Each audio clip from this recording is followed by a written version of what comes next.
What's up, everybody, and welcome back to another movie review. I'm Chase Lee, and the movie I want to take a look at right now is Artemis Fowl. Now, this one comes from Disney, and it's actually on Disney Plus as we speak. And this one is directed by Kenneth Branagh, and this one is about Artemis Fowl, a young criminal prodigy that hunts down a secret society of fairies to find his missing father.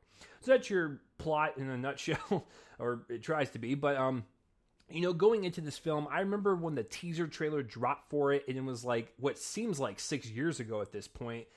And Disney was like, hey, we're going to try to adapt this from the very popular book series.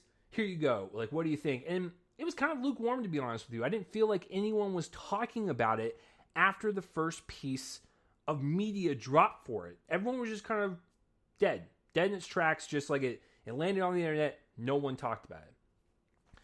And so, Disney kept pushing it back, and then after the Fox acquisition, they kept pushing it, so they landed on a date in August of 2020. And of course, the pandemic has happened, so Disney was like, all right, we'll push Mulan and Black Widow and all these other films, but we'll dump Artemis Fowl on Disney+.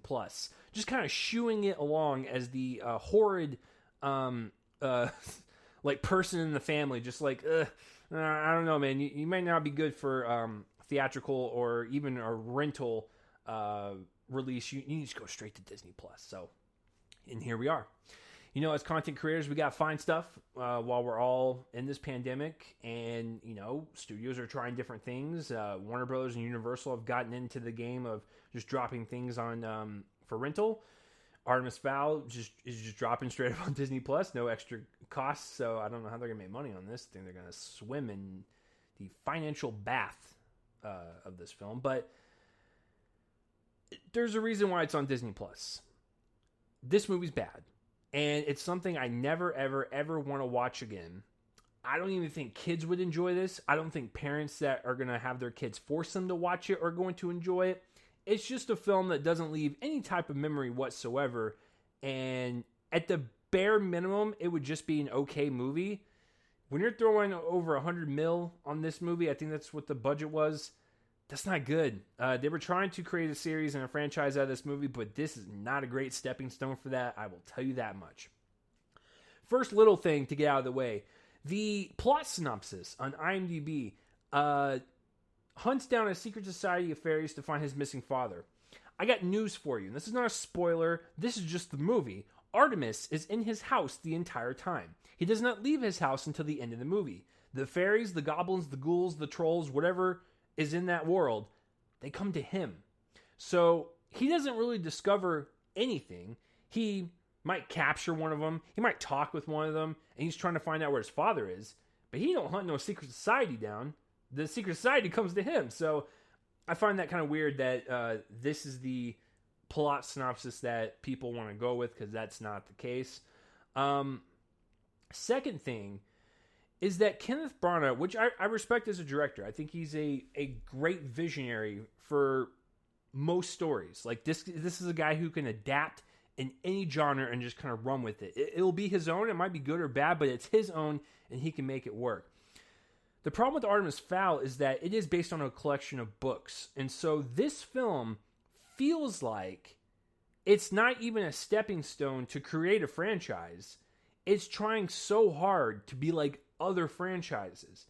It's very reminiscent of, I've seen online, like Harry Potter and Spy Kids, pretty much any other YA novel that you want to think about, just smashed together. That's what this film feels like. It doesn't have its own voice. It just feels like, it doesn't even feel like a book series. It feels like a bunch of things that people came up with, threw in a cauldron, and were just like, all right, whatever that thing spills on the floor, that's what we're going to go with. And that is not how you're supposed to make a movie. That's not how you're not supposed to. Oh, Lord. Guys, it's been a long quarantine. So yeah, I just feel like this is the type of film that's just trying so hard to be something else. It doesn't lend itself to be its own separate story and its own separate adventure to follow these people on.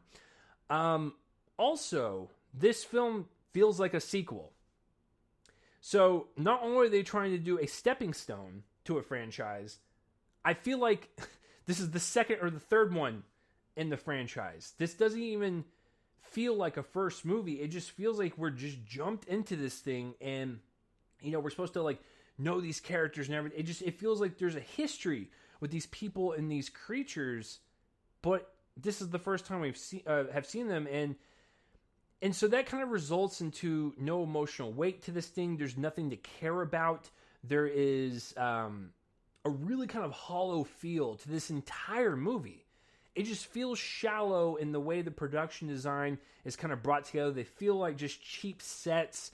It's cheap in the emotional sense with Artemis and his dad. There's just nothing to anything to kind of string on to, like, emotionally or just investing with this story. It just feels so empty.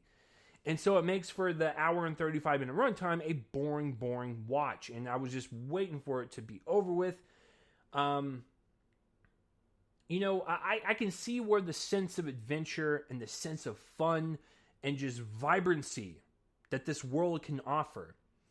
But when most of your film takes place inside of a home, it feels restrictive. It doesn't feel creative. It doesn't feel like you have the ultimate bounds to kind of go wherever you want with this world. It just feels very closed in. So it doesn't really open the imagination whatsoever. Once again, feeling really hollow and shallow. And so I do think the majority of everything I just said does fall on Kenneth's shoulders as a director. I just think he really misfires on this entire thing, and it doesn't feel like a book series at all. And then I've heard from people that the book series is way better. I hope it is, because this is not a great representation of that. I think this thing it shoots for the fences, God bless it, but it falls flat on its face.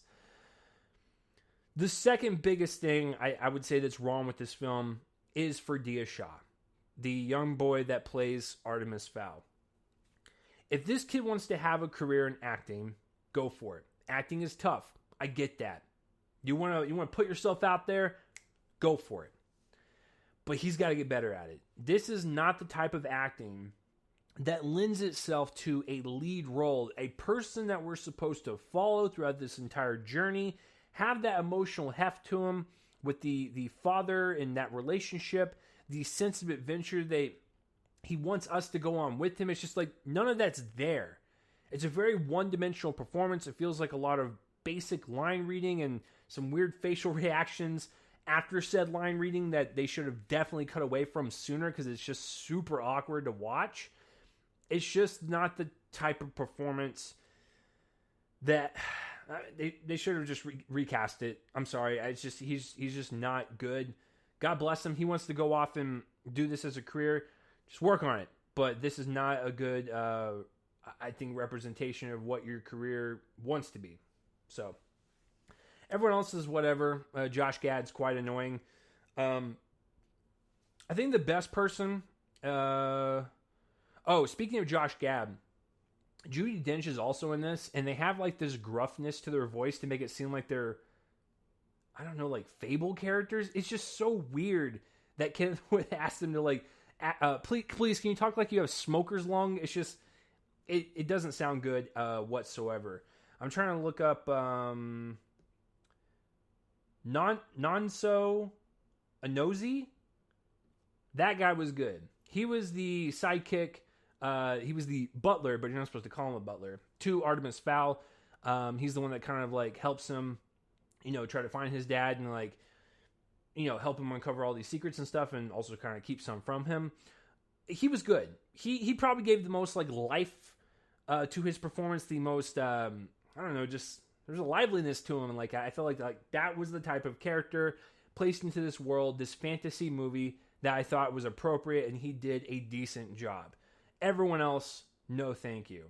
So I don't know what else to say about this movie. It's not for me. If you are a parent that has a kid that's looking for a film with a sense of adventure and fantasy and just, riveting action, a great emotional story, you ain't getting that. And I also don't think that this is good just to place in front of them to burn an hour and a half and you go off somewhere else and, I don't know, have a drink or hang out with your friends. It's not a good film to occupy their time with. I think kids would be bored with this movie. You have no idea what's going on half the time, and when they start explaining stuff, it just feels like exposition dump to get the audience on board on what's going on, but you've already lost like half of your audience, especially when you start explaining this stuff. There's just nothing to it. So, and if you're an adult that has to watch this, good luck. I'm going to give Artemis Fowl a D. That's as low as I'll go with it. I can't really give an F. There are some special effects sequences that are rendered properly and they do look somewhat cool.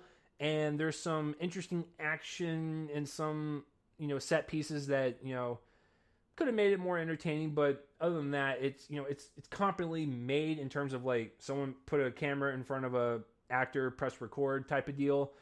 But everything else, I just think that sense of fantasy in this world building that they try to create, it just feels so restricted, and you can feel that just throughout the movie. It just feels like they have no idea what they want to do with the story, and it just there could have been more to it. But yeah, I don't know if this would please anybody, even if someone has never read the books or if someone has read all the books. So what do you feel about the movie, Artemis Fowl? Please comment down below and let me know what you thought about this. If you are watching from my YouTube channel, please like this video, subscribe to my YouTube channel so you can get up-to-dates on whatever I review. If you're listening to this on the Reel Me In podcast feed, like this episode, share it around with your friends, and let people know that Reel Me In is a good source for movie reviews. And if you are a podcast listener, you want this in podcast form, you don't want to see my ugly face, then you can go do that. Just search Reel Me In on all podcast platforms so you can get it in audio form. That will do it for this review, guys. I'm Chase Lee, and tune in next time for whatever I review next. I will see you guys later.